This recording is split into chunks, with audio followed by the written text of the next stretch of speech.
Thanks for checking out another clip of the Cashflow Contractor. We'd love to have you as a part of our audience. Click subscribe wherever you get your podcasts. I'm trying to think of the things that are like immediately going to relieve the business owner. I mean, one thing is answering the phone.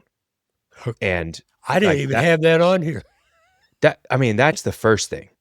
What if someone was responsible for answering the phone? And if they missed a call, they have to get back to them the same day.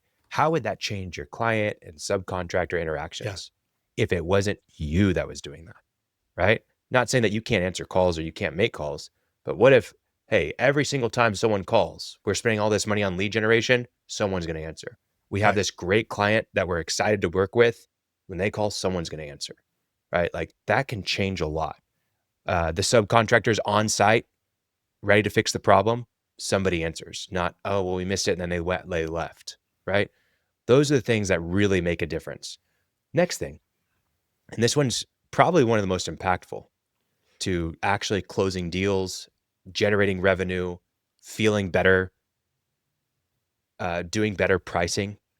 If you can have a very clear pricing strategy that you can work on with your assistant, that you can have your assistant, consult with ChatGPT on the best way to do this, that you can figure out what your margin is.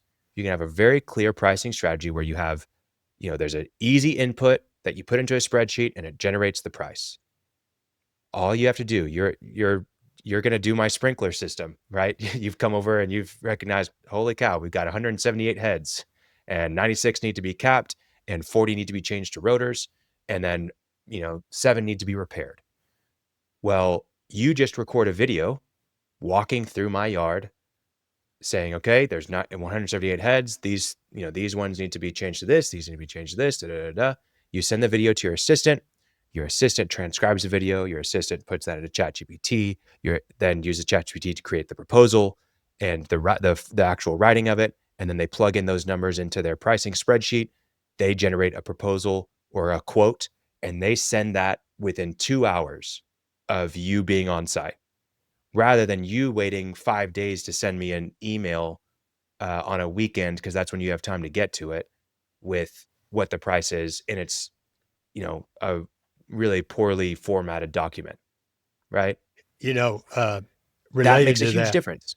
another one that makes a huge difference, because you know where I'm always coming from, is cost accounting, so that you know what margins you're actually getting is Exactly. so hard.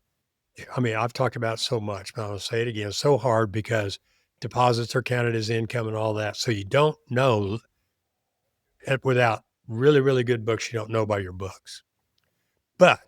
And we have somebody doing this, one of whom I talked to yesterday, his assistant, going to collect the time and material specific to a job.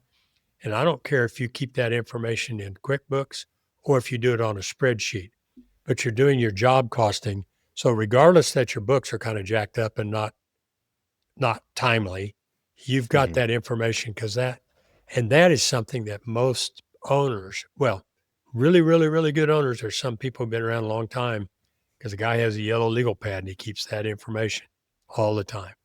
Most people don't know. And so it's a follow on to what you just said. Yeah. Do job costing. Job costing. Absolutely. It backs up the pricing. I'm always scared to death when I find people that go, oh, I got a formula, I go, ooh, let's go look at this.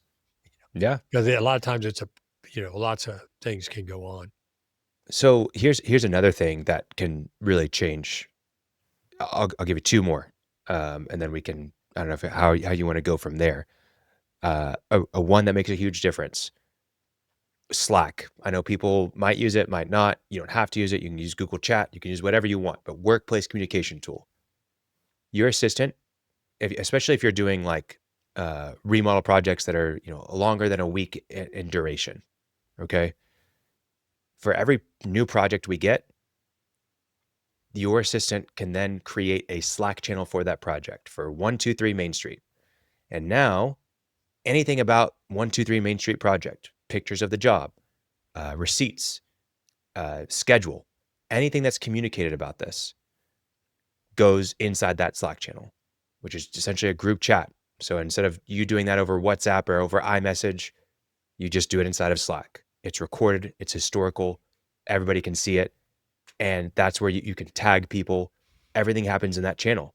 So now as we're working on 123 Main Street, we've got the video that we did of whenever we were pricing the job. We've got a link to the pricing spreadsheet that we use. We've got a link to the proposal that's in there. We've got a link to the contract signed by the customer inside of that Slack channel. Then, hey, we've got this job scheduled for 8 a.m. on Thursday. Oh, running late to the job site. I'm going to be there at 8:30. I've got to go pick up more materials at Home Depot, just letting you know. Hey, don't, and then someone sees it. Hey, don't go get the materials at Home Depot. I've got some in my truck and I'm 2 doors down. Grab them from my truck, right?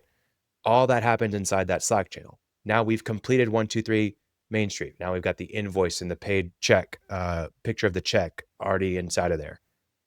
Your assistant archives that. So now we can still access it if we need to go reference it, but it's not going to show inside of this massive list of channels that we have.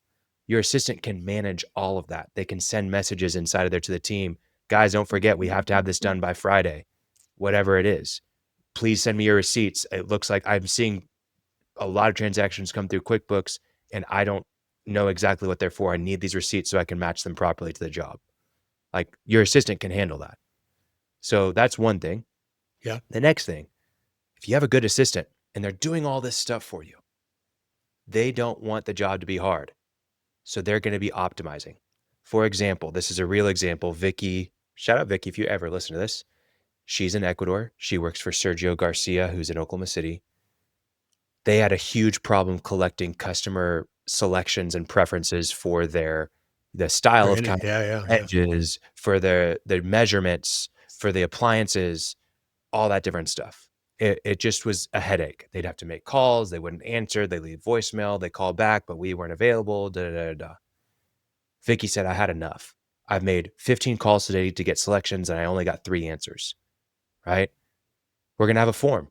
She makes a beautiful type form with logic. Where at the beginning, you go in, you put in your information, address, phone number, name, email, etc. Next thing it asks you is, what spaces are you going to be remodeling? You get to select from kitchen, master bath, just a general bathroom, right? Powder bath. That's what I was looking for. Fireplace. Then you've got workshop and you've got outdoor kitchen, right? All these different things. You select the ones that are there in it. Then it only asks you questions about those spaces. So if you just selected kitchen and fireplace, it's not going to ask you any questions about the other. You go to the next one. It says, okay, you're doing your kitchen. Select all the appliances that you're going to have. You've got everything that are going to affect the countertops. Everything from in backsplash. Do you have backsplash? Do you have just countertops? Are you doing a side edge of the countertops? Are you like a waterfall edge? I think is what it's called. Do you have a refrigerator? Do you have an oven? Do you have a sink? Do you have a stovetop? Do you have microwave? All these different things. Then it asks you dimensions of if whatever you select, if you only selected oven and sink, it's going to ask you what the dimensions of those are, right? And then it asks you, okay, what's your preference on color? Are you wanting, it gives you, and it has images of all those and you select them. And then it goes to the next page. Okay, what are the edges that you want?